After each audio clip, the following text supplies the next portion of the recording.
রাতটা অস্বাভাবিকভাবে নীরব ছিল। ঢাকার এই নীরবতা ভয়ঙ্কর, কারণ এখানে নীরবতা মানে ঝড়ের আগের শ্বাস। আরিফ বারান্দায় গ্রিল ঝরে দাঁড়িয়েছিল। নিচে রাস্তার আলোয় ভেজা পিচ চকচক করছে।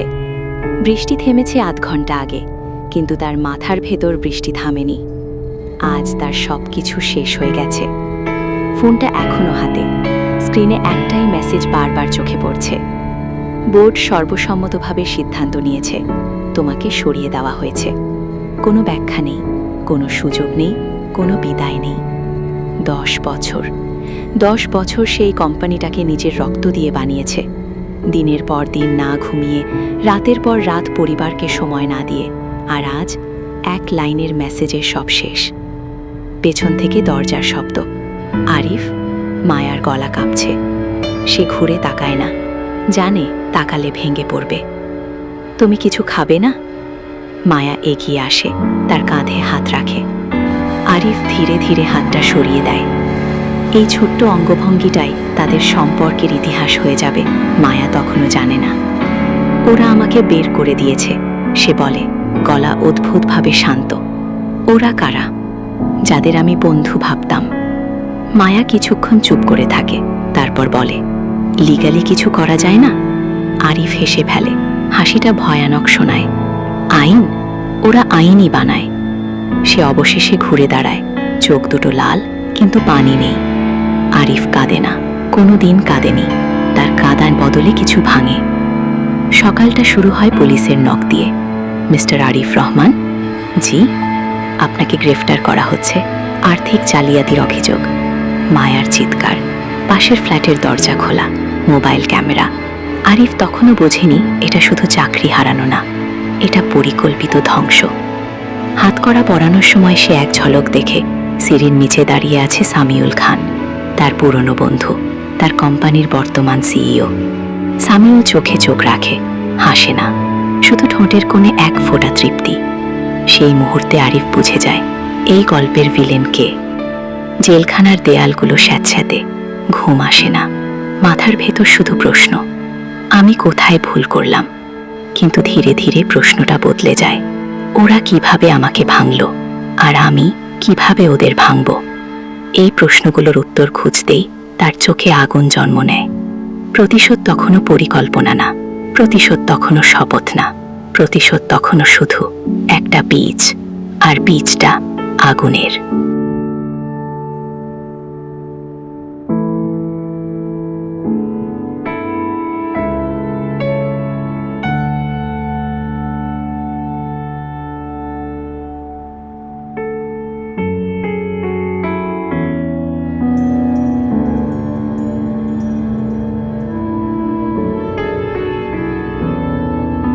জেল থেকে বের হওয়ার দিনটায় আকাশ পরিষ্কার ছিল, এতটাই পরিষ্কার যে আরিফের চোখে সেটা অস্বাভাবিক লাগছিল। 3 মাস, মাত্র 3 মাসেই তার জীবনকে এমনভাবে চেপে ধরা হয়েছে যে আয়নায় তাকালে নিজের মুখটাও অপরিচিত লাগে। চার্জ প্রুভ হয়নি, উকিল বলেছিল, কিন্তু উকিল এটা বলেনি যে চার্জ প্রুভ না হলেও জীবন ধ্বংস হয়ে যেতে পারে। জেলের গেট পেরিয়ে এসে যখন বাইরে এলো, কেউ অপেক্ষা করছিল না, না পরিবার, না বন্ধু, না মায়া। একটা ট্যাক্সি নিয়ে এসে সোজা বাসায় গেল। দরজার সামনে দাঁড়িয়ে প্রথমবারের মতো ভয় পেল, ভেতরে কি অপেক্ষা করছে। চাবি ঢোকাতে দরকার হয়নি, দরজা খোলা। ভেতরে ঢুকেই সে বুঝে গেল এটা আর তার ঘর না। আলমারি খালি, মায়ার কাপড় নেই, তাদের ছবিগুলো দেয়ালে নেই, টেবিলের উপর একটা খাম। আরিফ, আমি পারছি না, তোমার চারপাশে শুধু অন্ধকার। আমি নিজের জীবন বাঁচাতে চাই, ক্ষমা করো। ক্ষমা। কাগজটা হাতে নিয়ে আরিফ হাসল। এই প্রথম সে সত্যিকারের হাসল। নিজের জীবন। সে ফিসফিস করে বলল, আমার জীবনটা কি ছিল? খামটা ছিঁড়ে ফেলল না, আগুনেও পোড়ালো না। সে খামটা পকেটে ঢুকিয়ে রাখল। কিছু জিনিস রেখে দিতে হয়, পরে মনে করিয়ে দেওয়ার জন্য। রাত নামার আগে সে ঘর ছেড়ে বেরিয়ে গেল। কোথায় যাবে জানত না, শুধু জানত এখানে থাকলে সে মরবে। শহরের পুরনো অংশে, যেখানে লোকে নাম বদলায়, ইতিহাস বদলায়, সেখানে সে আশ্রয় নিল। একটা সস্তা বোর্ডিং, ঘরের দেয়ালে ফাটল, জানালার গ্রিল মরিচা ধরা। এটাই তার নতুন ঠিকানা। সেই রাতেই প্রথমবার সে স্বপ্ন দেখল। স্বপ্নে সে আগুনে পড়ছে, কিন্তু ব্যথা নেই। চারপাশে সবাই চিৎকার করছে, সে একা শান্ত। ঘুম ভাঙার পর সে জানত কিছু একটা বদলেছে। পরের কয়েক মাসে আরিফ যেন অদৃশ্য হয়ে গেল। সামিউল খানের লোকজন খোঁজ করেছিল, পায়নি। মায়া একবার ফোন করেছিল, রিং হয়েছিল, ধরা হয়নি। আরিফ তখন অন্য কাজে ব্যস্ত। সে পড়তে শুরু করল, আইন, ফাইন্যান্স, সিস্টেম, কিভাবে কোম্পানি ভাঙে, কিভাবে মানুষ ভাঙে, কিভাবে প্রমাণ ছাড়াই অপরাধ বানানো হয়। বোর্ডিংয়ের নিচতলার এক বৃদ্ধ, নাম করিম চাচা, একদিন বলেছিল, তোমার চোখ ভালো না বাবা, খুব ভারী। আরিফ উত্তর দেয়নি। ভারী চোখ নিয়ে এসে বেঁচে থাকতে শিখছিল। রাতে সে কাজ করত, ডাটা এন্ট্রি, ফ্রিল্যান্সিং, ছদ্মনামে। দিনে সে শিখত, নীরবে। 6 মাস পর আয়নায় তাকিয়ে সে নিজেকে চিনতে পারেনি। দাড়ি বড়, চোখে ক্লান্তি, কিন্তু ভেতরে একটা ভয়ঙ্কর স্থিরতা।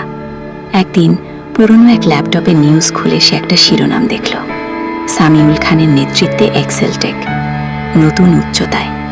ছবি, হাসি, প্রশংসা। আরিফ স্ক্রিন বন্ধ করল না, দেখতেই থাকল। তার বুকের ভেতর কিছু একটা ঠান্ডা হয়ে গেল। এই প্রথম সে নিজেকে নতুন নামে ডাকল। আরিফ নয়, শিকারী। সে জানত এখনই সময় না। প্রতিশোধ তাড়াহুড়ো পছন্দ করে না। প্রতিশোধ চায় ধৈর্য, আর ধৈর্য সে শিখে গেছে।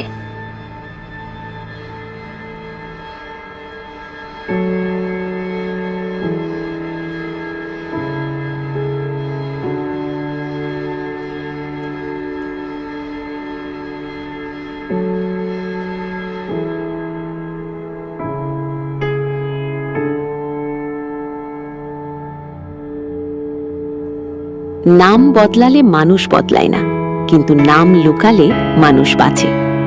আরিফ রহমান সেই রাতে মারা গেল যেদিন সে নিজের এনআইডির কপি আগুনে ফেলল। ছোট্ট ঘরে জানালার পাশে দাঁড়িয়ে কাগজটা পুড়তে পুড়তে সে বুঝেছিল এই আগুন ধ্বংসের না, প্রস্তুতির। পরদিন থেকে সে আর আরিফ না, সে এখন আয়নাল হক। নামটা বেছে নিয়েছিল ইচ্ছা করে। আয়নাল, যে আয়নার সামনে দাঁড়ায় কিন্তু প্রতিফলন দেয় না। হক, যে সত্য জানে কিন্তু বলে না। আয়নাল ঢাকাকে নতুন করে চিনতে শুরু করল। এই শহর 2 রকম মানুষের, একদল আলোয় থাকে, আরেক দল আলো চালায়। দ্বিতীয় দলের কাছে পৌঁছানো সহজ না, তাদের দরজা নেই, আছে সংকেত। এক পুরনো ফ্রিল্যান্স প্রজেক্টের সূত্র ধরে সে পৌঁছাল রাশেদ মল্লিকের কাছে। আইনজীবী না, মধ্যস্থতাকারী। লোকটা হাসত কম, শুনত বেশি। তার অফিসে কোনো সাইনবোর্ড নেই, কিন্তু ভেতরে ঢুকলে বোঝা যায় এখানে কথা বলার দাম আছে। তুমি কি চাও? রাশেদ সরাসরি প্রশ্ন করেছিল। আয়নাল জবাব দিনি সঙ্গে সঙ্গে। একটা ফোল্ডার টেবিলে রাখল। ভেতরে ব্যাংক স্টেটমেন্ট, শেল কোম্পানির লিঙ্ক, এক্সেলটেকের বোর্ড মিটিংয়ের নোট। রাশেদের চোখ একটু বড় হয়েছিল। এগুলো কোথায় পেলা? যেখানে আলো পৌঁছায় না, আয়নাল বলল। কিছুক্ষণ চুপচাপ থাকার পর রাশেদ বলল, তুমি যুদ্ধ শুরু করছো, জানো তো? আয়নাল মাথা নেড়ে বলেছিল, আমি যুদ্ধ না, আমি ধস। এরপর শুরু হলো চুক্তি। রাশেদ লোক জোগাড় করল, একজন ফরেন্সিক অ্যাকাউন্টেন্ট, একজন ডেটা অ্যানালিস্ট, একজন সাংবাদিক, ছদ্মনামে কাজ করে। কেউ কাউকে পুরো নাম জানে না, সবাই শুধু কাজ জানে। এই দলটার একটা নিয়ম ছিল, ব্যক্তিগত রাগ নয়, প্রমাণই অস্ত্র। কিন্তু আয়নালের জন্য একটা ব্যতিক্রম রাখা হয়েছিল, কারণ তার রাগ ব্যক্তিগত হলেও তার প্রমাণ ছিল পাথরের মতো শক্ত। প্রথম টার্গেট এক্সেলটেকের সাবসিডিয়ারি নিউবেস লিমিটেড, ছোট কোম্পানি, নামই না, কিন্তু এখানেই টাকা ধোয়া হয়। তারা সরাসরি সামিউল খানের দিকে যাবে না। প্রতিশোধের প্রথম ধাপ ভিত কাঁপানো। ডেটা অ্যানালিস্ট এক রাতে বলেছিল, আমরা ওদের ধরতে পারি, কিন্তু ছাড়তে হবে সাংবাদিকের হাতে। আয়নাল রাজি হয়েছিল, কারণ সে জানত আলো লাগলেই পোকা পালায়।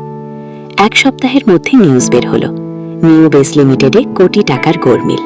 টিভিতে মুখ দেখালেন সামিউল। চেনা হাসি, চেনা আত্মবিশ্বাস। ভিত্তিহীন অভিযোগ, রাজনৈতিক ষড়যন্ত্র। আমরা সহযোগিতা করছি। আয়নাল টিভির সামনে বসেছিল। চা ঠান্ডা হয়ে গিয়েছিল। সে খেয়ালই করেনি। সে শুধু লক্ষ্য করছিল সামিউলের চোখ। ওই চোখে এক ফোঁটা ভয় ছিল। পরদিন রাশেদ ফোন করল। তোমার জন্য খারাপ খবর। বলুন। মায়া। নামটা শুনে আয়নালের বুকের ভেতর কিছু একটা কেঁপে উঠল, কিন্তু মুখে কিছু ফুটে উঠল না। সে এখন এক্সেলটেকের লিগ্যাল কনসালটেন্ট টিমে। রাশেদ বলল, সরাসরি সামিউলের পাশে। নীরবতা। এটা কাকতালীয় না, রাশেদ সাবধানে যোগ করল। আয়নাল জানালার বাইরে তাকালো। শহরটা তখনও ব্যস্ত। কেউ জানে না একটা জীবন কতভাবে ভাঙে। সে শত্রু না, আয়নাল ধীরে বলল। সে একটা দরজা। সেই রাতে আয়নাল ঘুমাতে পারেনি।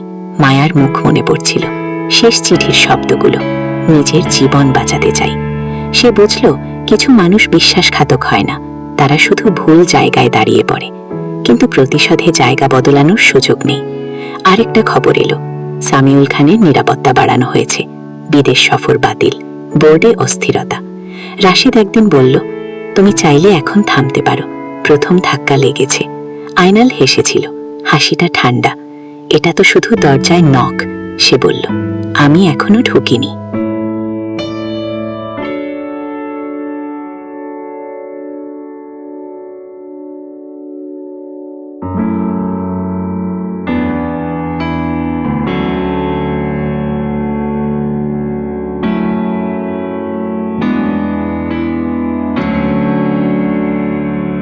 মুখোমুখি হওয়া কখনো হঠাৎ হয় না। মুখোমুখি হওয়া মানে দুপক্ষই জানে এই মুহূর্তটা আসবে। মায়া সেটা জানত, আর আয়নাল সে তো অপেক্ষাই করছিল। এক্সেলটেকের গ্লাস বিল্ডিংয়ের লবিতে আয়নাল ঢুকল দুপুরে। পরনে সাধারণ ধূসর শার্ট, চেহারায় নির্লিপ্ততা। সে এখন এমন একজন মানুষ যাকে কেউ মনে রাখে না। রিসেপশনে নাম বলল, আয়নাল হক, লিগ্যাল টিমে অ্যাপয়েন্টমেন্ট। মায়া যখন কনফারেন্স রুমে ঢুকল, তার হাতে ফাইল। চোখ তুলেই থমকে গেল। 1 সেকেন্ড, 2 সেকেন্ড। আরিফ নামটা বেরিয়ে গেল অসাবধানে। দরজা বন্ধ হয়ে গেল। রুমে শুধু দুজন মানুষ। ও নামটা আর ব্যবহার করি না, আয়নাল শান্ত গলায় বলল। তুমি এখনো করো? মায়া বসে পড়ল। তার হাত কাঁপছিল, লুকাতে পারেনি। তুমি বেঁচে আছো? সে ফিসফিস করল। হ্যাঁ, আয়নাল বলল। সবাই সেটা চায়নি। নীরবতা ভারী হয়ে উঠল। তুমি এখানে কেন? মায়া জিজ্ঞেস করল। আয়নাল একটু এগিয়ে এলো। কারণ তুমি এখানে, সে বলল। আর কারণ সত্য এখানেই লুকানো। মায়ার চোখ নামল। আমি তোমাকে বাঁচাতে চেয়েছিলাম, সে বলল। ওরা বলেছিল তুমি শেষ, যদি আমি পাশে থাকি আমাকেও শেষ করবে। আয়নাল হেসে ফেলল। ওরা সবসময় ভয় দিয়ে শুরু করে, সে বলল। তুমি ভয় পেলে? মায়া কাঁদছিল না, কিন্তু তার চোখে ভাঙন স্পষ্ট। আমি ভুল করেছি, সে বলল। কিন্তু বিশ্বাস করো, আমি ওদের পুরোটা জানতাম না। আয়নাল জানত এই কথাটা আংশিক সত্য। এখন জানো? সে জিজ্ঞেস করল। মায়া মাথা নাড়ল। আরিফ, সামিউল খুব দূরে চলে গেছে। সে আইন নয়, সে সিস্টেম। আয়নাল দরজার দিকে তাকালো। সিস্টেম ভাঙতেই আমি ফিরেছি, সে বলল। প্রশ্ন হল, তুমি কোন পাশে? মায়া তাকিয়ে রইল।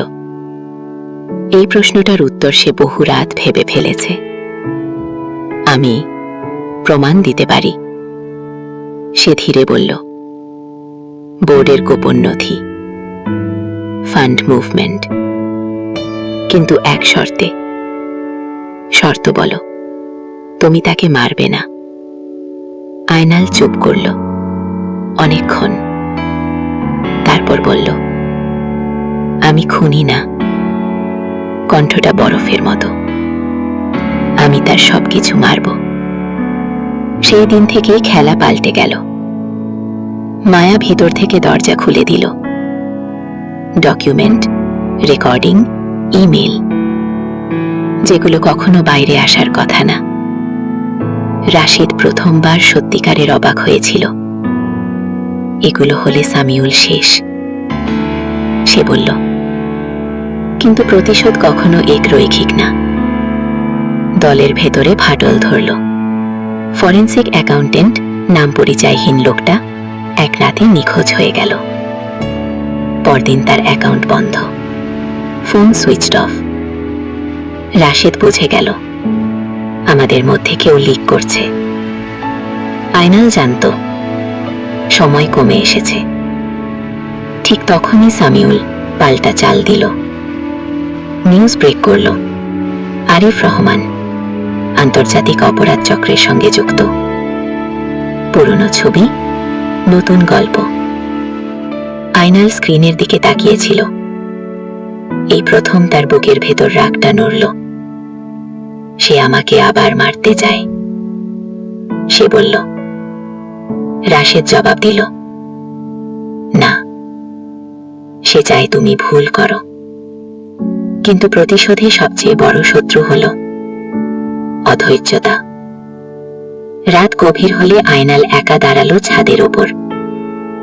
তার ফোনে একটাই নাম জ্বলছিল, সামিউল খান। নম্বরটা মায়া দিয়েছিল, সেই শস্ত্র হিসেবে। আয়নাল কল করল। রিং। আরেকটা। হ্যালো।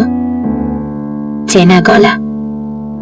তুমি আমাকে চিনবে না, আয়নাল বলল, কিন্তু আমি তোমাকে খুব ভালো চিনি। নীরবতা।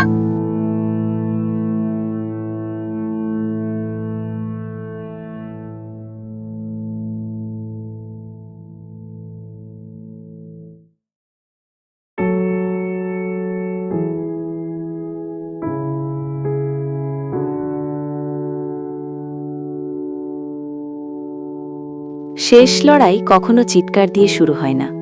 শেষ লড়াই শুরু হয় একটা নীরব সিদ্ধান্ত দিয়ে।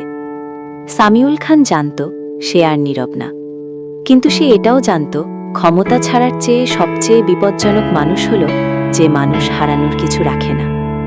আরিফ না, আয়নাল ঠিক সেই মানুষটা হয়ে উঠেছে। অ্যাক্সেলটেকের বোর্ড মিটিং ছিল শুক্রবার রাতে। অস্বাভাবিক সময়, অস্বাভাবিক নিরাপত্তা। ঠিক সেখানেই আঘাতটা আসার কথা। রাশেদ শেষবার বলেছিল, এই ফাইলগুলো পাবলিক হলে তুমি আর লুকিয়ে থাকতে পারবে না। আয়নাল মাথা নেড়েছিল, লুকানোর সময় শেষ। মিটিং শুরুর 10 মিনিট আগে লাইভ নিউজ ব্রেক করল। অ্যাক্সেলটেকের বিরুদ্ধে আন্তর্জাতিক মানি লন্ডারিং তদন্ত। একটার পর একটা ডকুমেন্ট ফাঁস, signature, video recording, audio clip, সবকিছু অথেন্টিক। বোর্ডরুমে হইচই, ফোন বেজে যাচ্ছে, আইনজীবীরা দৌড়াচ্ছে, আর মাঝখানে সামিউল খান চুপচাপ বসে। সে বুঝে গিয়েছিল এই খেলাটা সে জিতবে না। ঠিক তখনই দরজা খুলে আয়নাল ঢুকল। কেউ চিনল না, কিন্তু সামিউল চিনল। তুমি? তার গলা শুকিয়ে গেল।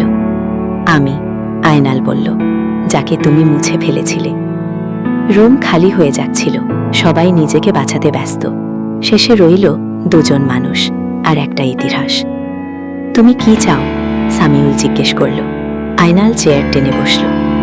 আমি কিছু চাই না, সে বলল, আমি শুধু ফেরত দিচ্ছি। তুমি আমাকে জেলে পাঠাবে? সামিউল তিক্ত হাসল। আমি আবার বের হব। আয়নাল মাথা নেড়েছিল।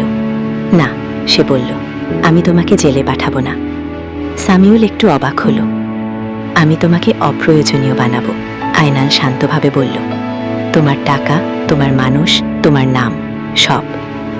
2 সপ্তাহের মধ্যে সামিউল খানের ব্যাংক অ্যাকাউন্ট ফ্রিজ, বোর্ড থেকে অপসারণ, বিদেশ যাত্রায় নিষেধাজ্ঞা, তদন্তের পাহাড়। সে গ্রেফতার হল না, কিন্তু সে শেষ হয়ে গেল। এটা ছিল সবচেয়ে কঠিন শাস্তি। মায়া শেষবার আয়নালের সাথে দেখা করেছিল একটা ক্যাফেতে। সব শেষ? সে জিজ্ঞেস করেছিল। সব না, আয়নাল বলেছিল। কিছু জিনিস শেষ হয় না। মায়া নিচু গলায় বলল, আমি ক্ষমা চাই। আয়নাল অনেকক্ষণ চুপ করে থেকে বলেছিল, আমি ক্ষমা দিই না। তারপর যোগ করেছিল, আমি ভুলে যাই। মায়া জানত এটাই তার প্রাপ্য। রাশেদ একদিন বলেছিল, এখন তুমি কি করবে? আয়নাল জানালার বাইরে তাকিয়েছিল। শহরটা আগের মতোই, কিন্তু সে না। আমি চলে যাব, সে বলেছিল। এই নামটাও রেখে। আরিফ? আয়নাল হেসেছিল। সে তো আগেই মরেছে। শেষ দৃশ্য, একটা ট্রেন স্টেশন, ভোর। আয়নাল হক ব্যাগ কাঁধে নেয়, পেছনে তাকায় না। কারণ প্রতিশোধ তাকে শান্তি দিইনি, কিন্তু তাকে নিজের জায়গাটা ফিরিয়ে দিয়েছে। প্রতিশোধ মুক্তি না, প্রতিশোধ আয়না, যেটায় তাকালে মানুষ নিজেকে দেখে, ভাঙ্গা কিন্তু দাঁড়িয়ে থাকা।